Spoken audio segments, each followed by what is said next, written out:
hello' everyone চ' সেইদিনাখন লাইটলুমৰ পৰা আহি কিনে এতিয়া নতুন এটা লোকেশ্যনলৈ গৈ আছোঁ যিহেতু আমিও নতুন আৰু অকল তিনিজনী সেইকাৰণে ড্ৰাইভাৰ আংকলজনে য'ত য'ত ইম্পৰ্টেণ্ট হয় বুলি কৈ আছে আৰু য'ত য'ত ধুনীয়া পইণ্ট দেখি আছোঁ তাতে ৰখি গৈ আছোঁ জাষ্ট এটা স্পটত ৰখিছিলোঁ তাতে বহুত ধুনীয়া ভিউ আহি আছিলে এণ্ড ইয়াতে মই খুৰ্পি খাই আছিলোঁ দেই পুলিচ বজাৰৰ পৰা কিনিছিলোঁ মোৰ লগৰজনীয়ে লৈছিলে চ' আমি সেইটোৱে খাই গৈ আছিলোঁ এণ্ড দেন আমি ইয়াতে ৰখিলোঁ ইয়াতে বোলে কোনোবা এজন ৰজাৰ ঘৰ আছিলে ফুল্লি উডেন আমি চালোঁ আৰু ইয়াৰ লোকেশ্যনটো বহুত ধুনীয়া এণ্ড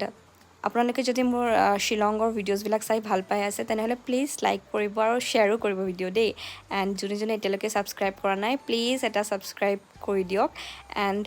এতিয়া এলিফেণ্ট ফললৈকে গৈছোঁ আমি ইয়াতে তিনিটা ৱাটাৰফল আছে আৰু ৱাটাৰফল চাবলৈ অলপ তললৈকে যাব লাগে সম্পূৰ্ণ বস্তু এটা ভিডিঅ' দেখা পচিবল নহয় so' stay tune for my next blog bye bye guys